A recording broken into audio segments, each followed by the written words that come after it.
Welcome to భక్తి నివాసం.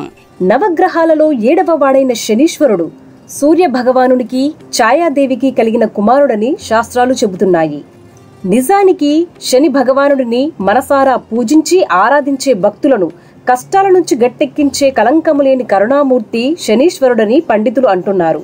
శనీశ్వరుడు గురించి తెలుసుకునే ముందు ఈ వీడియోని ఎక్కడ స్కిప్ చేయకుండా చివరి వరకు పూర్తిగా చూడండి. అలాగే మన ఛానల్ ని ఫస్ట్ టైం చూస్తున్నట్లయితే వెంటనే సబ్స్క్రైబ్ చేసుకోండి. అదితి కశ్యపు ముని కుమారుడైన సూర్య భగవానుడికి 3 భార్యలు, సంజ్ఞ, ఛాయ, పద్మిని.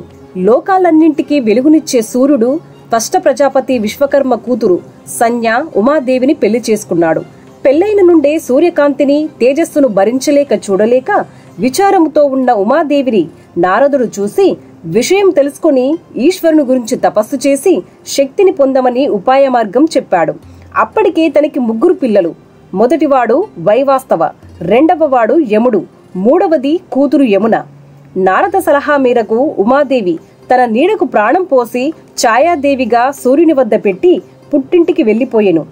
కూతురు భర్తకి చెప్పకుండా పుట్టింటికి వచ్చినందున అనరాని మాటలతో నిందించి తిరిగి సూర్యుని వద్దకే వెళ్లిపోమ్మని చెప్పగా గోప్యంగా ఉన్న ఛాయా రహస్యము బయటపడకూడదనే సదుద్దేశంతో అడవికి పోయి తపస్సు చేయసాగెను.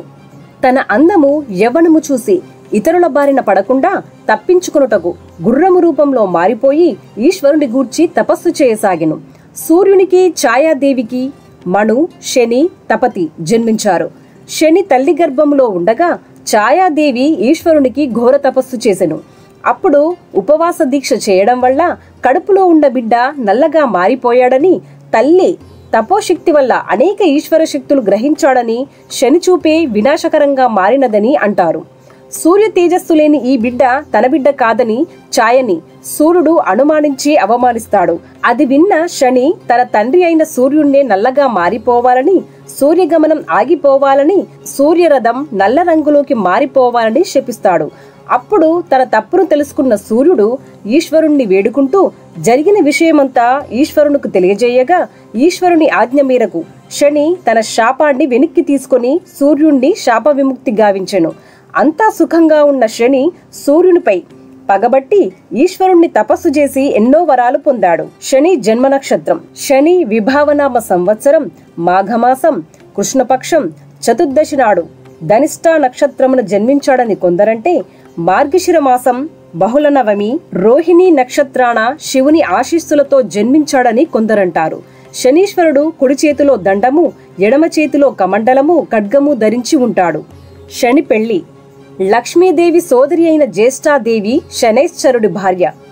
ఈయనను పూజిస్తే దేవతలందరినీ పూజించినంత ఫలితం లభిస్తుందంటారు. త్రేతాయుగంలో లంకలో రావణాసురుడి చెరలో ఉన్న శనైశ్వరుణ్ణి ఆంజనేయుడు విడిపించాడని ఒక కథనం.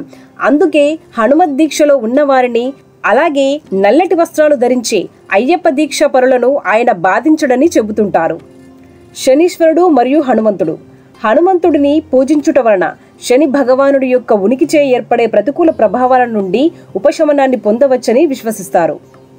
రామాయణంలో హనుమంతుడు రావణుడి బారి నుండి తనను రక్షించినందుకు కృతజ్ఞతగా ఎవరైనా హనుమంతుణ్ణి ప్రార్థించినచో, ముఖ్యంగా శనివారాలలో, వారు శనిగ్రహం యొక్క దుష్ప్రభావాల నుండి విముక్తులగుదురు, లేదా కనీసం వాటి ప్రభావం తగ్గుతుందని శని హనుమంతునికి ప్రమాణం చేశాడు.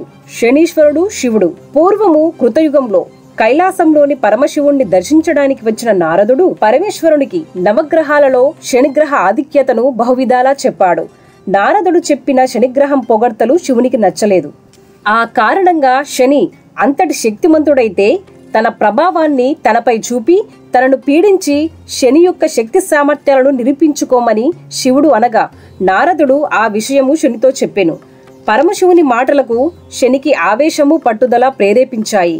తను శివుణ్ణి ఒక్క క్షణం పట్టి పీడిస్తానని, ఆ విషయం తెలియజేయమని నారదునిచే వార్త పంపెను. ఈ విధంగా నారదుడు శివ శనుల మధ్య తగాదా సృష్టించాడు. నారదుడు తక్షణం శని చెప్పిన మాటలు శివునికి తెలియజేసి శని ప్రభావాన పడకుండా జాగ్రత్త పడమని చెప్పి వెళ్లిపోయాడు. శని తనను ఎలా పీడించగలడో చూస్తాను అనుకుంటూ కైలాసం నుంచి మాయమై దండకారణ్యం దారిపట్టాడు. ఎవరి దృష్టికి ఊహకు రాని చోటు కోసం ఆలోచించాడు. ఆ అడవిలో తూర్పుగోదావరి జిల్లా రావులపాలెం వద్ద మందపల్లి గ్రామం నందు ఒక పెద్ద రావి చెట్టు తొర్రలో ఈశ్వరుడు దాక్కున్నాడని, తపస్సు చేశాడని పురాణాలు చెప్తున్నాయి. మరునాడు ఉదయం ఈశ్వరుడు కళ్ళు తెరిచేటప్పటికీ శని ఎదురుగా నిలబడి ఈశ్వరునికి నమస్కరించాడు. అప్పుడు ఏమైంది నీ శపథం అని ప్రశ్నించాడు ఈశ్వరుడు. ఆయన మాటలకు శని పరిహాసం చేస్తూ, పరమశివుడంతటి వాడు దేవతలకు, ఋషులకు, మరెందరికో ఆరాధ్య దైవం ప్రశాంతమైన కైలాసం నుంచి పారిపోయి దండకారణ్యంలో పరుగులు పెట్టి దిక్కులేని వాడి వలె చెట్టు తొర్రలో దాక్కోవడమంటే ఆ క్షణం శని పట్టినట్లు కాదా అని అడిగాడు శని నెమ్మదిగా, వినయంగా. శని సమయస్ఫూర్తికి, వినయానికి, ఆయన ప్రభావానికి, పట్టుదలకు మెచ్చుకున్నాడు శివుడు. తనను మెప్పించిన శనికి ఆనాటి నుండి ఈశ్వర అనే శబ్దము సార్థకం కాగలదని మానవులు తనను శనీశ్వర అని పూజిస్తే శని తరపున పరమశివుడు ఆశీస్సులు ఇస్తానని వరము ఇచ్చెను. అలా శనిగ్రహం శనీశ్వరుడు అయ్యాడు. సృష్టి స్థితి లయకారకుడైన ఈశ్వరుడే శని ప్రభావంకు లోనయ్యాడు. సామాన్యులైన మానవులు శని ప్రభావం వల్ల ఎంత ఇక్కట్లు పడుతున్నారో కదా అని ఆలోచించి ఈశ్వరుడు, శని, నేను ఇక్కడ తపస్సు చేసినందువల్ల నీవు నా పేరు కలుపుకొని శనీశ్వరుడవని పేరు పొందగలవు. ఈరోజు శని త్రయోదశి కావున ఈ శని త్రయోదశి నాడు నీ వల్ల ఇబ్బందులు పడుతున్న వారు నీకిష్టమైన నువ్వుల నూనె, నల్ల నువ్వులు, నీలపు శంకు పుష్పములు, నల్లని వస్త్రంతో నిన్ను ఎవరైతే ఆరాధిస్తారో వారికి నీ వల్ల ఏర్పడిన అనారోగ్యం, మృత్యుభయం పోయి ఆరోగ్యం చేకూరగలదు అని వరము ఇస్తున్నానని తెలిపాడు. శనీశ్వరుడు మరియు రోమపాద మహారాజు తన రాజ్యంలో నెలకొన్న కరువు మరియు పేదరికానికి శని భగవానుడే కారణమని గుర్తించి ఆయనతో ద్వంద్వ యుద్ధానికి సిద్ధపడ్డ ఏకైక వ్యక్తి దశరథ మహారాజు. దశరథ మహారాజు యొక్క సుగుణాలను మెచ్చుకుంటూ శనీశ్వరుడు, నేను నా బాధ్యతల నుండి తప్పించుకోలేను, కానీ నీ ధైర్యానికి ముగ్ధుడనయ్యాను. ఋష్యశృంగ మహర్షి నీకు సాయం చేయగలడు. ఎక్కడైతే ఋష్యశృంగుడు నివసిస్తాడో ఆ దేశంలో కరువు కాటకాలుండవు అని చెప్పెను. శని భగవానుడి దీవెనలు అందుకున్న తరువాత దశరథ మహారాజు ఋష్యశృంగుణ్ణి తన అల్లునిగా చేసుకుని తన సమస్యను తెలివిగా పరిష్కరించుకున్నాడు. ఋష్యశృంగుడు ఎల్లప్పుడూ అయోధ్యలో ఉండే విధంగా దశరథుడు కుమార్తెగా చెప్పబడే శాంతను ఆయనకిచ్చి వివాహం జరిపించారు. చంద్రమానం ప్రకారం పక్షము రోజులలో 13వ తిథి త్రయోదశి. నెలకు 2 త్రయోదశులుంటాయి.